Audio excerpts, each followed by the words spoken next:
Hello, it's Courtney Barriger, your host of Environmental Style Now, the A to Z podcast on all that is sustainable fashion.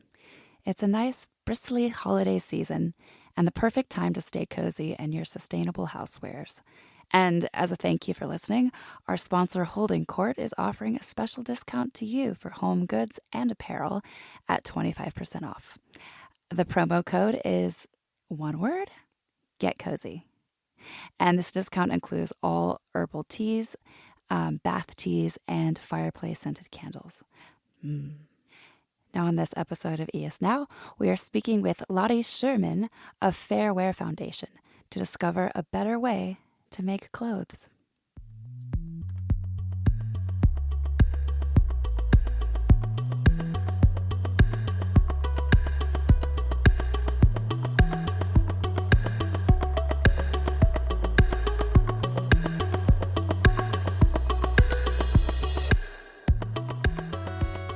Hey, I'm Courtney Barriger, and this is ES Now. Today, I'm with Lotte Shuurman, Marketing and Communications Director at Fair Wear, an organization that overlooks the welfare of garment workers globally by partnering with 140 different brands who have agreed to let Fair Wear oversee factory floors, connect with NGOs and governments to ensure a safe workplace and a living wage for garment workers. Let's jump right in. Yeah, so why don't you just tell me about your area of expertise? Well, at Fair Wear Foundation, we work with garment brands and other industry influencers to improve labor conditions in the garment industry. So I guess in the past 20 years, we have learned a lot about how to work with garment brands on better labor conditions. And we know that brands have a huge influence on labor conditions in garment factories. And we are working with brands that are determined to find a fair way to make their clothes. And I think if you ask our brands why they joined us and why they're still a member of Fair Wear, you will get different answers, of course. But I think they will all have something to do with the fact that we're focused on people. So we're asking our brands to put the people that make their products front and center. And that's really the spirit of Fair Wear, is that our member companies truly understand the labor conditions in the factories they work with, and that they're working to improve these conditions. Also, by joining us, they let an independent organization check, monitor what they're doing to improve labor conditions.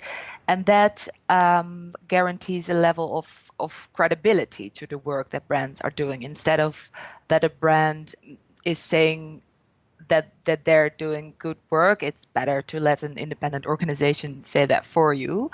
Also, more and more consumers, and I'm sure you're seeing that too in the work you're doing, are asking garment brands to open up about working conditions in their supply chains. And at Fair Wear Foundation, we publicly report on how well our brands are doing. And that guarantees a level of transparency that consumers can trust. How are brands committing to change? Well, what they're doing is once they join us, once they join Fair Wear Foundation, they're committed to implement our 8 labor standards throughout their whole supply chain. So first of all, and that may sound a little bit like an open door, but they need to know where they're producing. Some brands just don't know where their products are made. And they need to know where their products are made, because if you don't know where your products are made, you cannot really change anything. So you need to know exactly where your products are made. Also, if there are subcontractors, and what the conditions are on the factory floor. So then you can truly work towards better conditions, of course. And you cannot do that on your own or leave it up to the factory, because if you really want to come to sustainable improvements, you need to collaborate with factories to make improvements. And you have to look at how things are going at your head office, because brands may not pay the workers in a factory directly. That is something that factory managers are doing, but they do have a very big influence on worker salaries through their purchasing practices. So the way they do business and how they set prices. So they need to pay a fair price without putting the factories under pressure. Hmm. Um, Also, it's important that brands cooperate with one another. All brands worldwide have to deal with poor labor conditions somewhere in their supply chain, and change. If we really want to make change, then all brands need to start working on better labor conditions. Not only the industry leaders, but it really needs to become mainstream, and it really helps if brands cooperate with each other. So those are a few like main things that brands can do to work towards better labor conditions. As far as labor conditions, what all is going on there? Is it a living wage? Is it child labor? Do we know what is going on there, and how do you collect your data for that information? We know what's going on there. We have been working with brands for the past 20 years. We have been working in many production countries and in 11 production countries where we have our local audit teams, we have local training teams, we have people who man our complaints helplines. So we hear a lot from workers about how things are going. And yeah, the fact is that millions of garment workers still face very poor working conditions, especially women. In general, wages are too low to survive on, and work days are extremely long, and conditions are unsafe, and workers rarely have the chance to improve their own conditions like we can do here in Europe and in America. So it is needed. Change is needed and action is needed. And our clothes are still made in what we call the old normal. And we at Farah, we really want to break free from the old normal and break free from how it's always been. And we want to go to a new normal. Mm. And what are some common complaints from the factories? The complaints are related to all the labor standards, so they have to do with low wages, not enough to live on, with long working hours, sometimes 16 hours per day, 6 days a week. But complaints are also related to violence and harassment on the factory floor. Wow. And is there a huge difference country to country with the living wage and with the conditions in the working room? There are differences. So, for example, in China, overtime is a big problem. And in Turkey, for example, you have a lot of Syrian refugees also in garment factories. So that is a very big problem in the Turkish garment industry. So per country, we know what the main risks are, but they can also vary per factory. So you can say something about the risks in a specific country, and we also do that. And brands need to know about those risks. So if they decide to produce in Myanmar, for example, they need to know what the risks are, and they need to be confident that they can actually make a change there, because otherwise maybe your conclusion should be that you should not go there at all if you think you cannot really make a change. Hmm. Do you still find child labor happening in the garment industry? Child labor still happens in the garment industry, but there are many more problems than child labor. And of course, child labor is heartbreaking. And when child labor is exposed in any industry, for example, in the media, then it goes straight to the heart, of course. It is not the main problem, though, in the garment industry. Mm, It's getting less. that's great. That's Yeah. very good news. Yeah. And have you met with any resistance from governments or manufacturers as you go in and collect data and do your work? Yes. So, for example, we have audit teams because fairer brands need to are required to know what's going on the factory floor. So they need to audit their factories, and usually that is being done by fairer trained audit teams. So they look at the safety in the factory, they talk to workers, They look into the books to see how the wages are, etc. And so factories are being asked to be very open and transparent about data and about opening their factory up to a team. So you need to be very clear about why you're coming. And sometimes we've seen that other people do things differently. So, for example, an audit team comes in and a factory fails or passes, and that can be quite a negative experience for factories.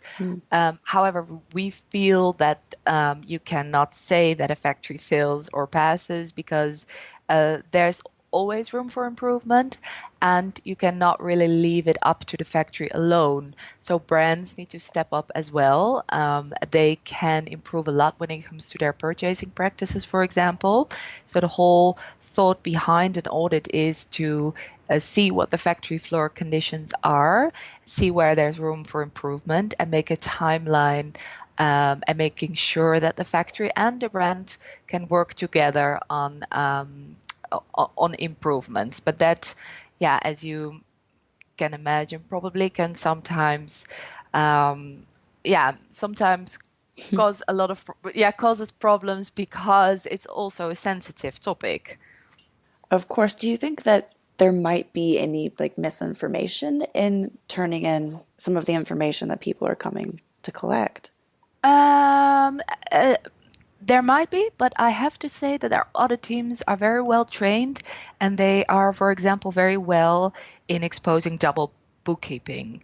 But I cannot guarantee that they get everything. Oh, of course. So, how is fair labor in the fashion industry relevant to the world right now? It's relevant.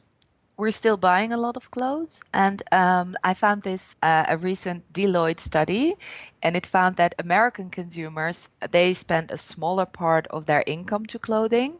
So the spending as a percentage of the total wallet has been cut in half since 1987, but there has been a continued increase in the number of units of apparel sold. So clothing has become cheaper. And that is happening while low wages and poor working conditions still hit the news on a regular basis. So I think that is something to worry about. And it has everything to do with what I just talked about, that we have been producing clothes in the same way, like we always did. They're still made in the old normal. And that's why it's super relevant that a lot of organizations, factories, brands, and governments work together to push towards that new normal where workers feel safe and respected and receive a salary that is actually enough to provide for their families. It sounds like fast fashion has become a big focus on your outreach and activism. In general, I think that every company needs to take responsibility for the conditions in its supply chain. Fast fashion companies, slow fashion, and everyone in between. When it comes to, the cost to produce, apparel and creating a living wage for the workers, is there a big difference in the price point between even fast fashion brands and, let's just say, like a middle market brand? Are the luxury brands paying any more to have their garment made than in H&M? That is a very interesting question, because I came through your questions, and one of your questions was a fact about the international conditions that surprised me in my time with Ferrer. And I still see that it surprises a lot of people that expensive clothes are not necessarily better made than cheap clothes. So it's also not the case that fast fashion brands pay more than luxury brands, because they can be made in the same factory by the same underpaid workers. Wow. I read that it's about 3% goes to the worker. Is that still kind of accurate? Yeah, that is accurate. Somewhere between 2 to 5% from what you pay for it in the shop goes to labor costs. And if we were to change that pay structure even by, let's just say 3%, just to double it, how much would it affect the outcome of what you're paying for? Like, would it be drastically more expensive?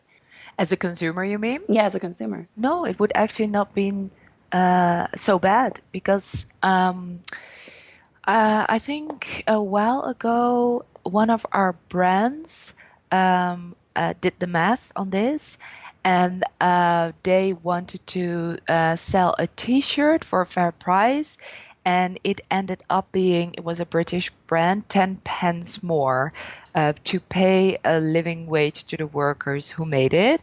So that wasn't a whole lot, actually. No, it's really not. That's actually very No, reasonable. yeah, it is, yeah. Are there any other facts that have surprised you? That there is no such thing as 100% fair garments yet. I think when I just joined Fairer Foundation, I assumed that some of the fairer brands were just sort of finished with their work towards better labor conditions, so that they were considered fair brands and their products were considered fair products.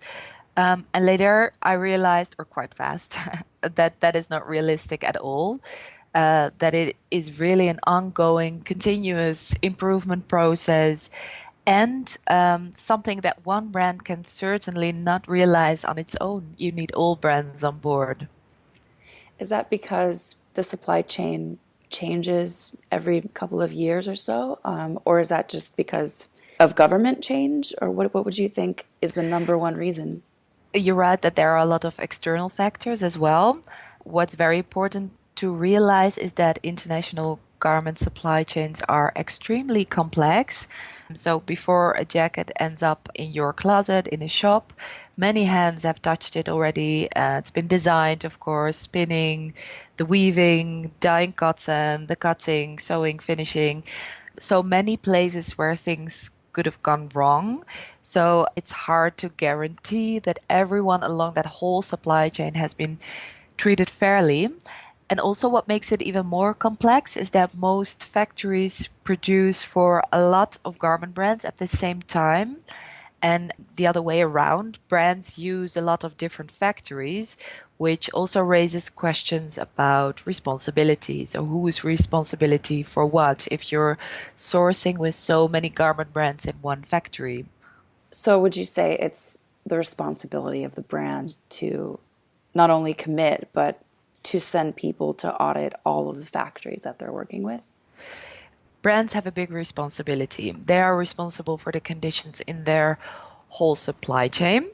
But they cannot, at the same time, they cannot change this industry on their own. So if you want real systemic change, you need other players as well. You need the factories, of course, but you also need governments, you need unions, very important. So if we want big change to happen, we need all industry players to step up. And what are some common myths about workers in the apparel industry? I can imagine that many people would assume that workers in the garment industry earn a minimum wage, or that a minimum wage equals a living wage, which is not the case usually. Do you think that the economy in the global south is stable enough to where if you start to really put restrictions on manufacturers that they will honor it, or do you think most brands will just pick up and move to another place where it's cheaper? And at the end of the day, do they help people working in the garment industry in that way, or is it risky? And what kind of restrictions are you referring to? Really, transparency and accountability for what they're paying their workers. Yeah. Yeah. Um, well, I think in general, what you see is that brands do pick up their business and go to other countries when wages go up, for example. We've seen that in happening in China, then towards Bangladesh, then Myanmar, Ethiopia. That's what's happening right now. So, on the one hand, you can imagine that governments are a bit reluctant to raise minimum wages because they want to keep the business, and that makes it very difficult because on the one hand they need to economically profit from the whole garment industry, but workers need higher salaries. But if they get higher salaries, factories need to pay them more. And in order to pay them more, garment brands need to pay their fair share as well. And what we're seeing sometimes is that when minimum wages go up, that many garment brands are not prepared to pay their fair share, to pay a higher price. And that puts a factory in a very difficult position, and can even lead to, I don't know the English word. A migration of factories or a migration of. I No, I don't actually know. mean that you go broke. Oh, okay. Yeah. Bankruptcy. Yeah. Yeah. Yeah, that's. And that, and I can also send you that research. There are actually two very interesting new studies from Bangladesh and India, and they are about the price pressure that brands put on factories. And what we've seen is that once the minimum wages went up, um, that factories couldn't handle that because, of course, they need to pay more, but they cannot pay more if brands are not prepared to pay more. And that's exactly what's happening right now. The brands are just not prepared to pay more.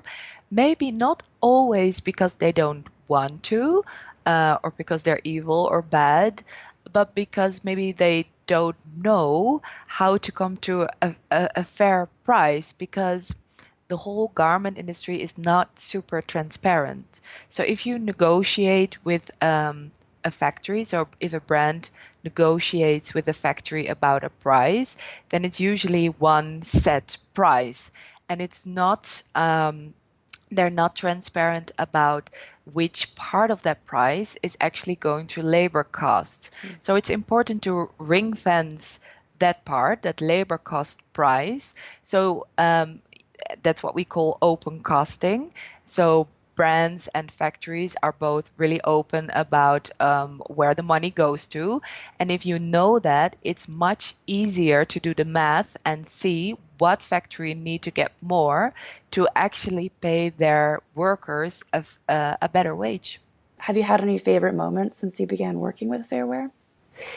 Yeah, I had. It was my one of my favorite moments was when I visited Bangladesh to see with my own eyes what life looks like in the garment factories, and talking to workers and trying to sew myself even.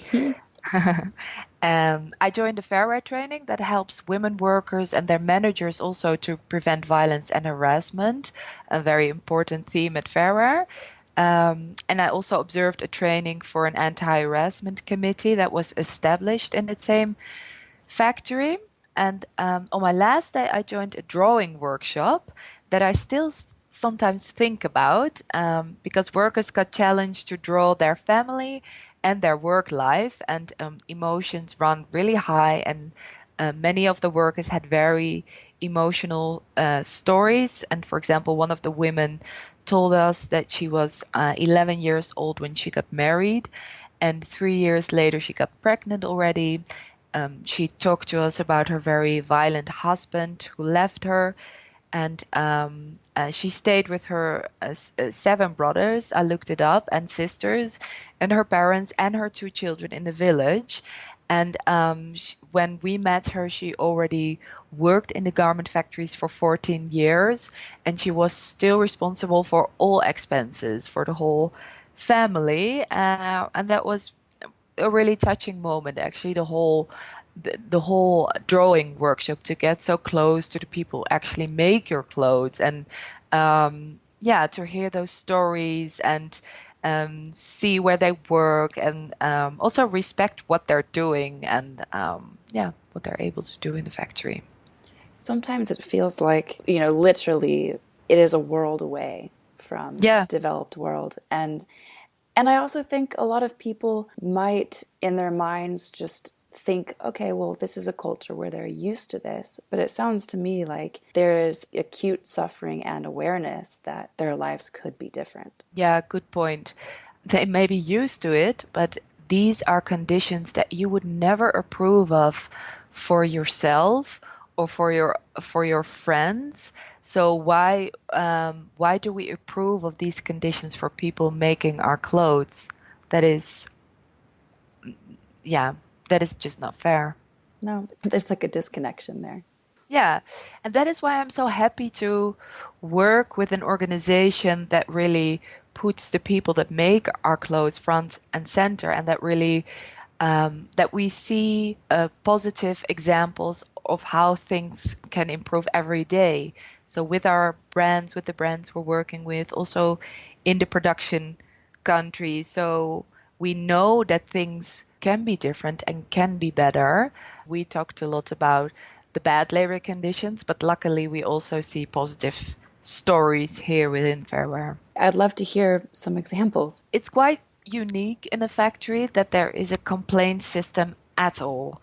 So usually, for example, in Bangladesh, there are not many unions, not many opportunities for workers to speak up. I usually don't dare to speak up because it can have some big consequences. And it's not for us here in the Netherlands that we can go to another job if we get fired and we have some savings for a few months. It's really their life depending on it. So seeing people that really dare to speak up and dare to file a complaint, knowing at all what their rights are. I mean, these were only few people in uh, this huge industry, but it was encouraging for me to see that it is possible. Do you feel like as time goes on, that more brands and more governments and more factories are becoming willing to cooperate and willing to work with transparency? Like, is the future tending toward the positive? Yeah, I hope so. We can really see that things changed also after Rana Plaza with the Bangladesh Accord, that factories got safer. We see positive examples every day here at the Fairer office, but it's not going fast enough. There is a huge urgency for big changes in the factories. So we need to hurry up. But it's positive to see that many players in the industry, so unions, the factories, the brands, that they are coming together and try to align their plans, and that there are much more initiatives trying to do it better. So here in the Netherlands, for example, we have a covenant with a lot of big garment brands that are working together, our own brands, of course. So that is all very encouraging, but it needs to go faster. Hmm. What's the future like if we don't change anything? If we stay on this same course? If we don't do anything, I guess, well, the near future, the men and women working in clothing factories will still be employed under dangerous and abusive conditions for poverty wages, is probably what it will look like. And in the far, far future, I'm not sure. Hmm. Robots? How can individuals do it better regarding to purchasing clothes? Yeah, in November we had a 2-day pop-up in the Dutch city of The Hague, and we called it a pop-up for people-friendly fashion, and it was aimed at brands and also at politicians and also at consumers. And we did it together with two Dutch unions and 16 garment brands to really show what consumers can do. So I think our main messages then and still are that consumers can ask questions. Consumers are powerful. They buy the brand's clothes, and brands have the power over to work on better labor conditions. So they can ask the store where and how your clothing was made. They can also check whether their favorite brand is affiliated with an independent organization, such as Fairwear, or in the States, the FLA, the Fair Labor Organization. Um, in general, appreciate your clothing, appreciate what you have, cherish it. Also, what helps is knowing your own style so you don't have bad buys.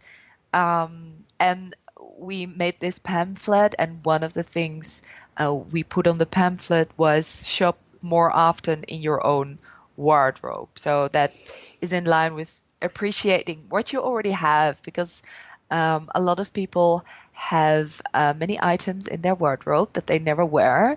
And sometimes it's just worthwhile to look at it again, and yeah, try to make new combinations, those kind of things. I love that. Shop within your own wardrobe. It's brilliant. Are there any emerging technologies that you're excited about? Yeah. So the studies I just talked about, it showed that apparel import prices of the European Union and the USA from Bangladesh and India decreased in the past years. And that was while the cost of production went up. So that's a bit weird. So the cost of production increased with like 30%, and the prices to the EU declined with almost 4%, and to the US even with more than 7%. And that is remarkable because low wages are still a big part of the public debate. And the ILO, the UN ILO, they also did a comparable research, and they found that buyers are not always willing to adjust their prices after increases in the minimum wage. So factories reported that only 25% of their customers were willing. And in Bangladesh, the figure was even lower. That was 17% of their customers. And also, we hear back from supplier seminars with factories that is a big problem. So we know that garment brands play an essential role in creating the necessary conditions to allow a factory to ensure those good working conditions and higher salaries. So when wages go up, purchasing prices of brands must follow. It's as simple as that. But like we just discussed, for this to happen, you have to know what the actual labor costs are. That's critical. And very often, they just don't know it because they don't want to be transparent about it, for example. And we want to help brands that want to do better, and we want to help factories that want a good price for their products, of course. So at Faro, we thought about what can we do to make that negotiation process fairer. So now we came up with a tool just recently, and it helps factories and brands to negotiate in a fair way. So the methodology helps factories to justify a certain price increase, and brands can show it to or use it to show that they paid their fair share. And we call it the Fair Labor Minutes Calculator. In short, that it shows how much the price of a garment would need to go up in order, it's a bit technical, to give factories the financial room to ensure payment of at least the legal minimum wage. So it calculates the labor cost per product. And in order to do that, you need to open up about those labor costs, and that is something we're stimulating now. Our brands are trying it out in factories. We already had some positive results, and we're opening it up for all other garment brands as well. So that I find a very interesting improvement. It is just a tool, and brands can also use their own tool or another tool. It doesn't really matter. But it's about making sure that factories and brands have a fair negotiation process, and that minimum wages can go up, and that factories do have enough money then to actually pay their workers a higher wage, and that brands take their responsibility and know how to take their responsibility. This is so cool. It's amazing that you have a platform where brands and manufacturers can negotiate with each other Yeah, and securing a fair wage. Yeah, yeah. that's huge. Well, I didn't come up with it, obviously, but I find it quite interesting as well. Also because, yeah, I think maybe most brands just also want to pay their, yeah, I'm not sure if they want to pay their fair share, but I don't believe that brands are evil or that they want workers to suffer. I do think they want to change something, but it's not easy if you just get a prize and you don't know what you need to change in order to do good. So we want to provide tools for brands and factories to do better. It's so inspiring. How many brands have signed on to your program? Over 130. Do you have any superstars, any brands that we would definitely recognize? I'm not sure about the American market and whether they sell there as well, because these are all European brands. Um, do you know Armed Angels? I do, yeah. Oh, Yeah. okay. Well, I think personally, I very much like Armed Angels. I also wear one of their sweaters right now. Um, it also sounds a bit creepy, like telling you what I'm wearing. And but I do. I wear an Armed Angel sweater, and I really like their clothes. And sustainability is really part of their DNA. I know a lot of brands say it, but with them, it's really true. They're extremely transparent, and they're a front runner when it comes to improvement of labor conditions. So I think they're a very inspiring brand. I also very much like Suit Supply. Do you know that brand? I don't know Suit Supply, but I will definitely look them up. Okay. Yeah, I mean, these are not like the big brands. And one other brand um, I'm a big fan of is the Swedish Nudie jeans. These are great. Oh, you answered Yeah. one of my other questions, which is, are there any brands that you think are doing it right? Oh, yeah, yeah. These are some nice examples. Also, I mean, we have fashion brands, but we also have outdoor brands that are doing really well. Usually they often work together in factories to make improvements. And when it comes to having sustainability in your DNA, a lot of outdoor brands have it. I personally think outdoor brands are very inspiring. And we also have workwear brands. So, for example, brands that produce clothes for firefighters, for example, very specific. Wow. And I have one more question. Where can we find all of the data that you've collected? Is it all on your website? Yeah, it's all on our website. We just launched a new website and a new branding, new logo as well. It's all on our website. Most of it is all on our website because we still have some hiccups, but we're working on that. And we're active on social media, and that's Instagram, Facebook, Twitter, and LinkedIn. It's Lotte Schuurman. Well, thanks a lot. Yeah, well, thank you. Really a pleasure. For me too. And good luck with everything. Thank you. Bye. Bye. A big thank you to Lotte Shuurman for filling us in on labor conditions and what we can do to help ease the lives of millions of people who make our clothes.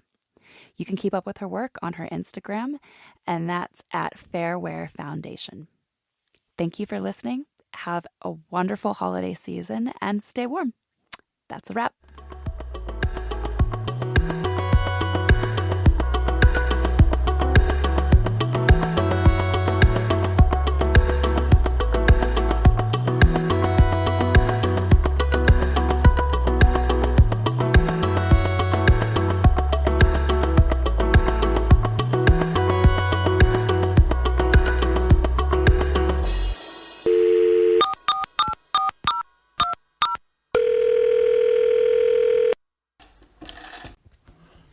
Hey, this is Alphonse Davana from Atlanta. ES Now is holding court production and is produced and written by Courtney Berger. The music is by Parker Ainsworth, fact checked by Justin Howard, and a special thanks to Alexander Shuck.